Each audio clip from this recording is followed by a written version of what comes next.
Bonjour. Dans une vidéo récente, je proposais ceci.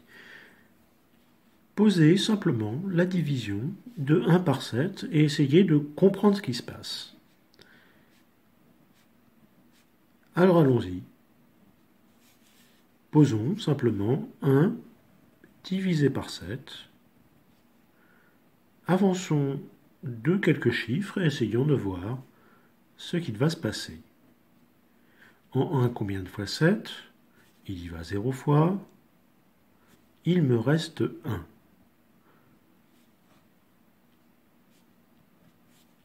En 10, combien de fois 7? Il y va une fois. 1 fois 7, 7. Pour aller à 10, 3. Il me reste donc 3. En 30, combien de fois 7? Il y va 4 fois. 4 fois 7, 28. Il me reste 2. En 20, combien de fois 7? Il y va 2 fois. 2 fois 7, 14. Il reste 6.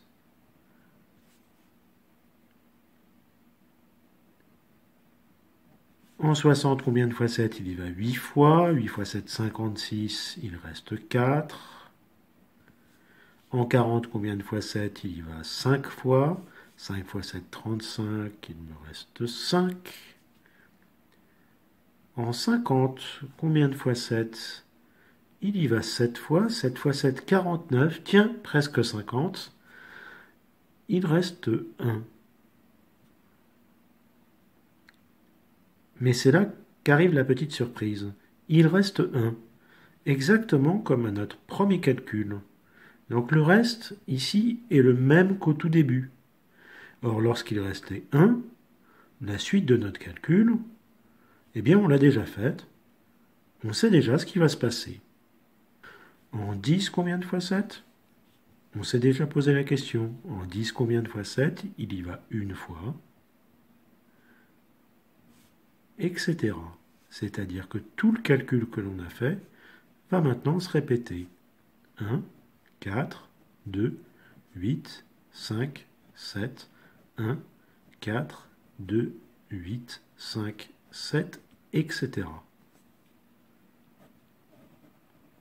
Ce qu'on constate ici, c'est que quand on pose cette division 1 divisé par 7, on obtient une suite infinie de chiffres, mais qui se répète tous les 6 chiffres. Pourquoi tous les 6 chiffres? Parce qu'on est passé par les 6 restes possibles. Ils sont tous présents. 1, 2, 3, 4, 5 et 6. Le seul qui manque, c'est 0. Quel est ce type de nombre? À quoi a-t-on affaire? Il ne s'agit pas d'un nombre décimal, puisqu'on a une infinité de chiffres après la virgule. Il s'agit d'un nombre réel, d'une forme un peu particulière, puisqu'il est quand même issu d'une division d'un entier par un entier. C'est donc ce qu'on appelle un nombre rationnel. On va revenir donc sur les différents ensembles de nombres et essayer d'interpréter un petit peu plus précisément ce que sont ces chiffres dans l'écriture décimale et ce qu'ils signifient. Revenons donc sur les ensembles de nombres.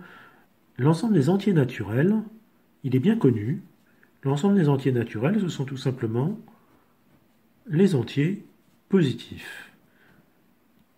On commence par le nombre 0, puis chaque nombre a un successeur, donc après 0, on a 1, le successeur de 1 est 2, le successeur de 2 est 3, chaque nombre a un successeur, à partir de 0 et en prenant les successeurs, on obtient tous les entiers naturels.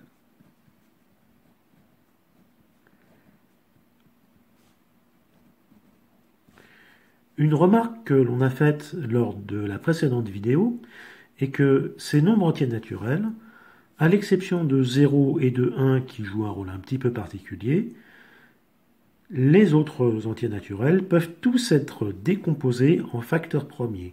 Ce sont tous des produits de nombres premiers. Rappelez-vous du crible d'Ératosthène. Un produit qui donne 0 contient forcément le facteur 0, donc décomposer en 0 en produit n'a pas vraiment de sens. Un produit qui donnerait 1, c'est simplement un produit qui ne contient rien. On élimine aussi 1. À partir de là, 2 ne possède que 2 diviseurs, 1 est lui-même. Si on élimine maintenant tous les multiples de 2, le prochain nombre à apparaître sera 3. Si on élimine tous les multiples de 3, le prochain sera 5, et ainsi de suite. Les nombres qui sont restés entourés à la fin de cette opération sont les nombres premiers. Et j'avais donné cet exemple, on peut décomposer un nombre aussi grand que l'on veut en produit de nombres premiers. Les entiers relatifs, eux-mêmes, se décomposent en produits de facteurs premiers, éventuellement avec un signe moins devant. Donc par exemple, si je veux obtenir une décomposition du nombre moins 99, eh bien, on a ce signe moins qui signifie qu'on va commencer notre produit par moins 1, et ensuite, on a moins 1 fois 99, 99 est lui-même 9 fois 11, c'est-à-dire 3 fois 3, 3 au carré, fois 11.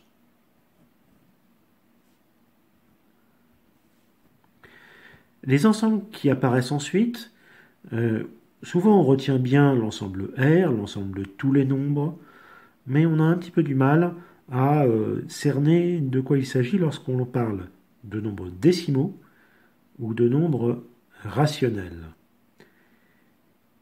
C'est parce que on ne fait pas forcément bien attention à ce que signifient les écritures des nombres à l'aide des chiffres arabes que l'on utilise habituellement dans la représentation des entiers. Alors revenons un petit peu là-dessus. Lorsque je parle du nombre 137, par exemple, que signifient ces trois chiffres? Le 7 écrit tout à droite est le chiffre des unités. Le 3, le chiffre des dizaines. Le 1, le chiffre des centaines. Cette écriture signifie bien 7 fois une unité, plus 3 fois une dizaine, plus une fois une centaine.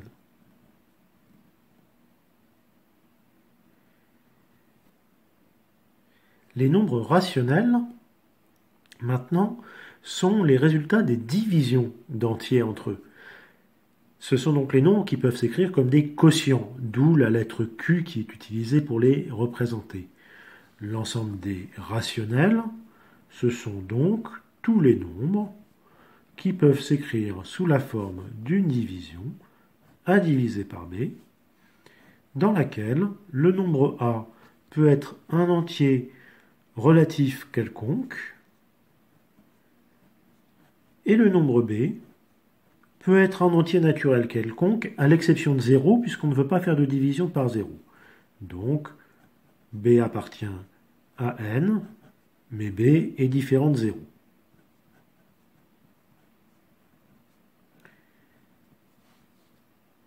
C'est donc un ensemble très grand qui contient des nombres assez compliqués, comme le nombre dont on a parlé au tout début, 1 divisé par 7, c'est un nombre rationnel. Cette écriture en fraction est très pratique pour écrire les nombres rationnels, mais il est vrai que très souvent on préfère d'autres écritures. Si, par exemple, on considère le nombre 1 divisé par 2, on a pris l'habitude de l'écrire 0,5 et de trouver cette écriture plus pratique. C'est assez discutable, mais il est vrai que ça ressemble au type d'écriture que l'on utilisait pour les entiers. Mais il faut bien comprendre ce que signifient ces virgules. Lorsqu'on parle de 0,5, le 0 est le chiffre des unités, comme le 7 l'était pour 137. Le 5 qui se trouve derrière la virgule est le chiffre des dizaines. Autrement dit, 0,5 signifie 0 fois une unité, plus 5 fois un dixième. 0,5 est donc une autre écriture pour 5 sur 10. Encore un exemple, si je prends le nombre 0,027,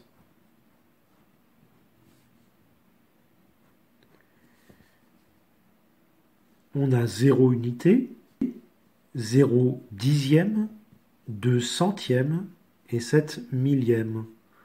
Donc 2 centièmes plus 7 millièmes. On peut voir cette écriture comme une abréviation de 27 millièmes.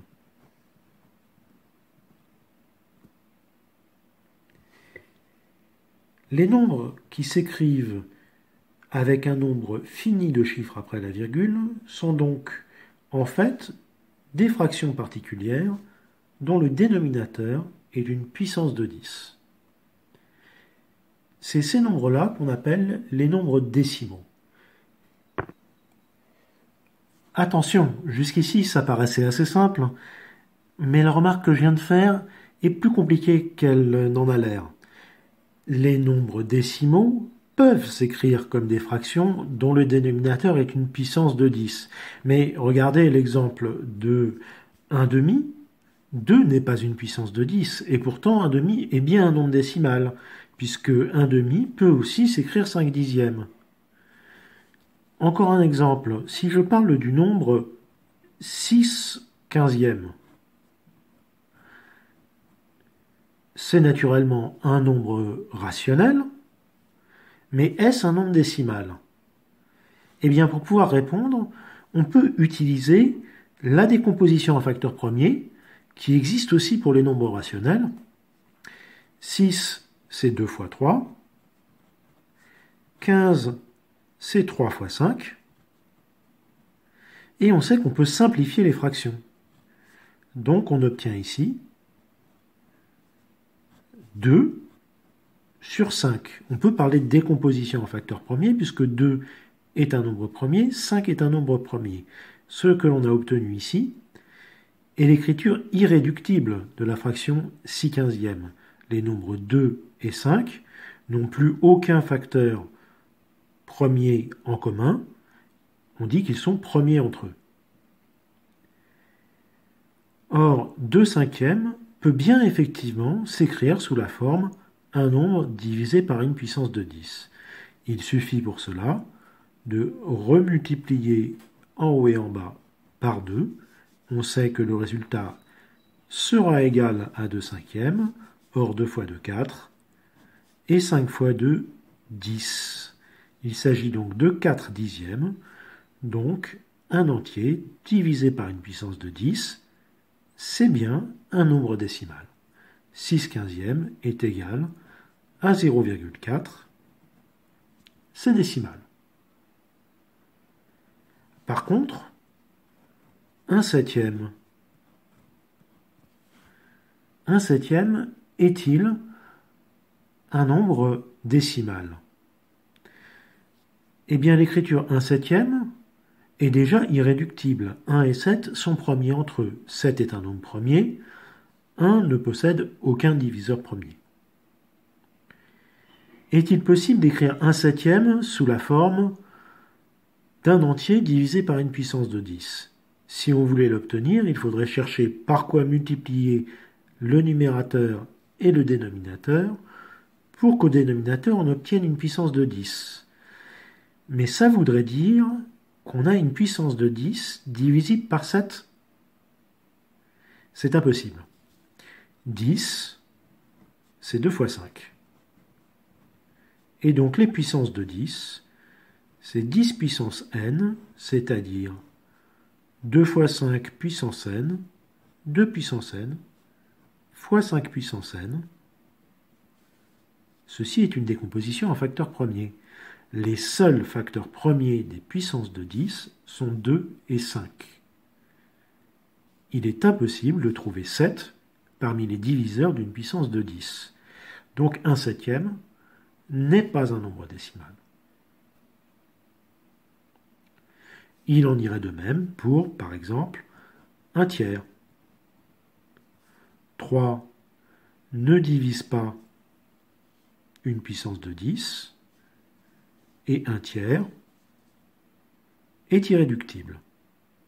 Attention à ce type de raisonnement. Si 15e, on pourrait penser pareil, dire 15 possède 3 parmi ses diviseurs. Ça n'est donc pas un diviseur d'une puissance de 10, oui, mais si 15e n'est pas encore irréductible. Il faut faire ce raisonnement à partir de la fraction irréductible. Et ici, la fraction irréductible avait 5 au dénominateur. 5 est bien un diviseur d'une puissance de 10. Il s'agit bien d'un nombre décimal. On sait donc maintenant pourquoi, lorsqu'on essaye d'écrire l'écriture décimale de 1/7, on ne se retrouve pas devant une écriture qui s'arrête. On a un nombre infini de chiffres après la virgule. Lorsqu'on a posé notre division, que signifient les chiffres qui sont ici? Que 1/7, c'est 1 dixième, plus 4 centièmes, plus 2 millièmes, plus 8 10 millièmes, plus 5 100 millièmes, plus 7 millionièmes, plus 1 10 millionième, etc. C'est-à-dire que cette écriture représente en fait une somme infinie. La suite de nombres 0,1, 0,14, 0,142, etc., où je rajoute un chiffre à chaque étape, est une suite qui tend vers le nombre 1/7. La distance entre ces nombres-là et le nombre 1/7 devient de plus en plus petite. Ici, elle est déjà plus petite qu'un dixième, ici plus petite qu'un centième, ici plus petite qu'un millième, etc. Les nombres que l'on peut écrire comme une suite de chiffres infinis, c'est ce qu'on appelle les nombres réels. Par exemple, le nombre pi possède bien une écriture décimale. Le nombre pi, c'est 3, plus un nombre plus petit qu'une unité. Ce nombre plus petit qu'une unité, c'est lui-même 1 dixième, plus un nombre plus petit qu'un dixième. Ce nombre plus petit qu'un dixième, c'est 4 centièmes, plus un nombre plus petit qu'un centième, et ainsi de suite.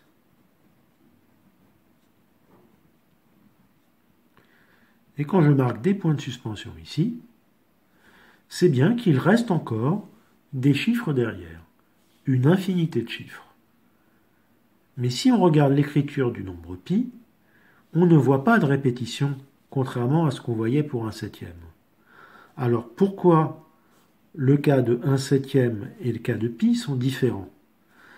Eh bien parce que lorsque l'on pose la division, comme ici, on va tomber sur des restes. Or les restes de la division par 7, il n'y en a que 7 possibles. Donc au bout d'un moment, on retombe sur un reste qu'on a déjà rencontré. Et en plus, j'ai dit qu'il y en avait 7 possibles, mais on a déjà expliqué qu'un septième n'est pas un nombre décimal, donc on ne va jamais tomber sur le reste 0. Il n'y a finalement que 6 restes possibles, on a rencontré les 6 restes possibles. À partir de ce moment-là, il était certain qu'on allait retomber sur un reste qu'on avait déjà rencontré. Et en fait, on retombe sur le premier de la liste. Donc, on est passé par tous les restes possibles et ils vont ensuite se répéter. Chaque fois qu'on fait une division d'un entier par un autre, le nombre de restes possibles est fini. Donc forcément, à partir d'un moment, les restes vont se répéter. Et donc l'écriture décimale d'un nombre rationnel va se répéter au bout d'un moment. C'est vrai pour tous les nombres rationnels. Si je fais une division d'un nombre entier par un autre, l'écriture décimale soit s'arrête au bout d'un moment lorsque le nombre est décimal, soit elle ne s'arrête pas, mais à ce moment-là, elle se répète.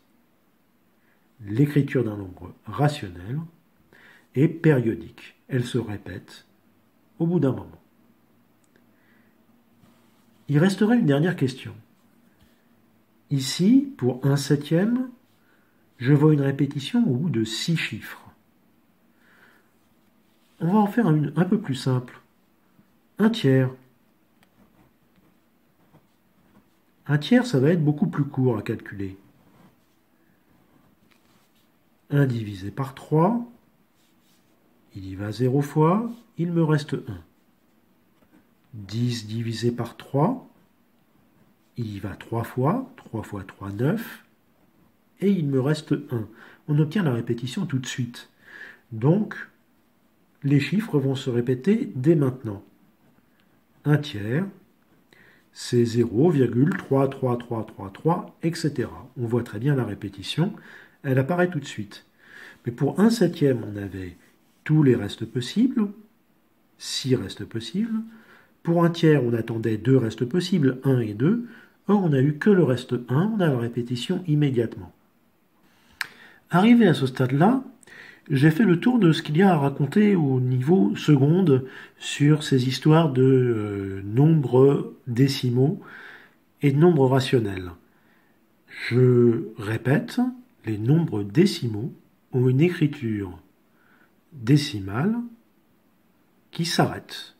Et les nombres rationnels ont une écriture décimale qui se répète au bout d'un certain moment. Et la raison pour laquelle cette écriture se répète est que, en posant la division, au bout d'un certain moment, on a épuisé tous les restes possibles. Maintenant, je vais bien sûr aller un petit peu plus loin, parce que ce qu'on vient de voir apparaître nécessite encore une petite explication. Mais ce que je raconte maintenant, je ne demande pas de l'apprendre, c'est un petit plus qui pourra intéresser notamment les élèves de Terminal S qui passeraient par là, notamment en spécialité maths, où l'on aborde des questions d'arithmétique un petit peu plus avancées. Donc si vous êtes en seconde et que vous pensez avoir suffisamment vu sur le sujet, vous pouvez vous arrêter là. Mais ce qui suit pourrait vous intéresser quand même. Alors, une petite explication à ceci. Je vais poser une division par un entier bien choisi. Posons une division par un nombre constitué de 9 répétés. 9999. En 1, combien de fois 9999? Bien entendu, 0. En 10, combien de fois 9999? 10, c'est encore beaucoup plus petit que 9999, donc encore 0. En 100, combien de fois 9999? Pareil. En 1000, pareil. Et en 10 000, eh bien précisément, 10 000, c'est 9999 plus 1. Donc en 10 000, il y a une fois 9999 et il reste 1. Et on obtient tout de suite notre répétition. Cette répétition se produit au bout de 4 chiffres. Pourquoi au bout de 4 chiffres? Eh bien parce qu'on avait 4 9 ici. 1 sur 9999 s'écrit 0,0001 0001 0001, etc. En effet, si l'on multiplie 0,0001 0001 0001 par 9999,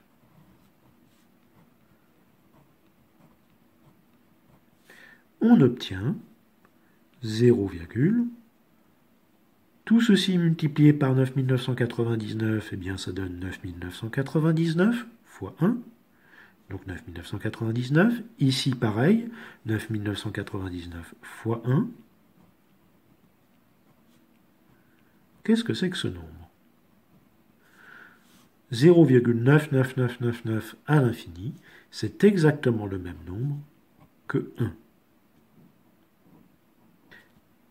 Et on pourrait avoir la même chose avec n'importe quelle répétition de 9. Donc 1 neuvième, c'est 0,111, etc. Un 99e, c'est 0,010101, etc. Pourquoi un tiers était-il égal à 0,33333, etc. Eh bien parce que c'est 3 fois un neuvième. 3 fois un neuvième, c'est bien 0,33333 à l'infini, mais c'est aussi 3 fois 1 sur 3 fois 3, c'est-à-dire un tiers. D'après ce qu'on venait de raconter, un septième, c'était 0,14287 et ça se répétait. C'est-à-dire que c'est 142 857 fois 1 sur 999999. Est-ce vrai? Oui. 7 est bien un diviseur de 999 999. Rappelez-vous le calcul de la dernière fois. 7 est un diviseur de 111 111. Donc, à plus forte raison, de 999 999, qui serait égal à 9 fois ce nombre-là. C'est bien parce que 7 est parmi les diviseurs de ce nombre que l'écriture de 1 septième se répète tous les 6 chiffres. Et l'écriture de 1 treizième va faire de même. 1 tiers, c'est 0,333333, 3333333, etc. On peut voir des répétitions tous les 6 chiffres. Bien sûr, il y a mieux, mais notre raisonnement tient encore et explique pourquoi au moins on a une répétition tous les 6 chiffres. On a mieux, on a une répétition pour un diviseur de 6 chiffres. Pour résumer, 7 divise 999 999, donc il y a répétition tous les 6 chiffres. 3 divise 9, donc il y a répétition tous les 1 chiffre. On pourrait par exemple remarquer que 41 divise 99 999 et il y aura donc répétition tous les 5 chiffres.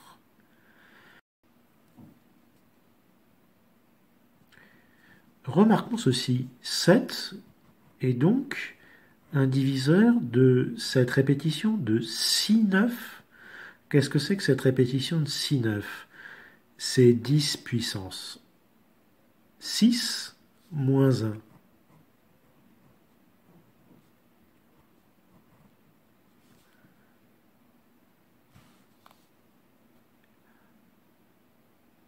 En fait, il existe un résultat assez fort qu'on peut démontrer au niveau terminal S avec les connaissances de la spécialité mathématique. C'est ce qu'on appelle le petit théorème de Fermat, par opposition au grand théorème de Fermat qui lui est beaucoup plus compliqué. Ce que Fermat raconte, c'est la chose suivante. Si P est un nombre premier, et si A est un nombre entier qui n'est pas divisible par P, alors P est un diviseur de A puissance P-1, le tout moins 1.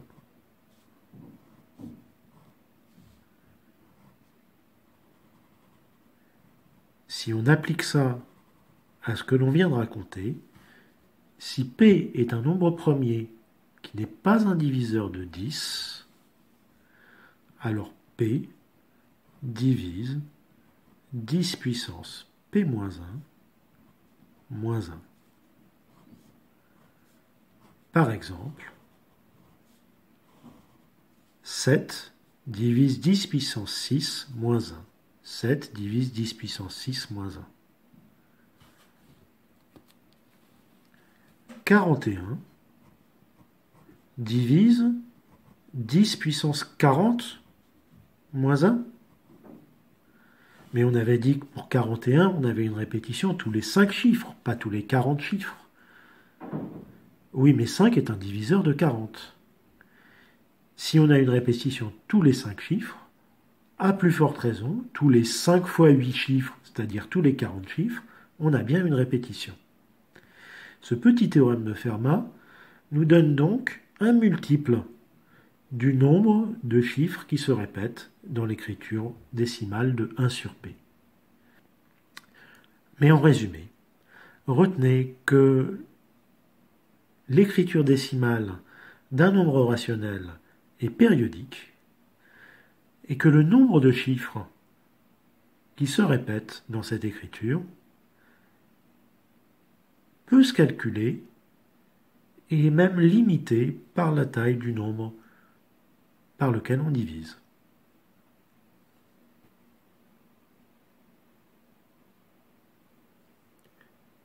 Bien, cette vidéo est terminée. La fin était un petit peu compliquée, mais j'espère vous avoir intéressé sur ce résultat un petit peu surprenant. Au revoir.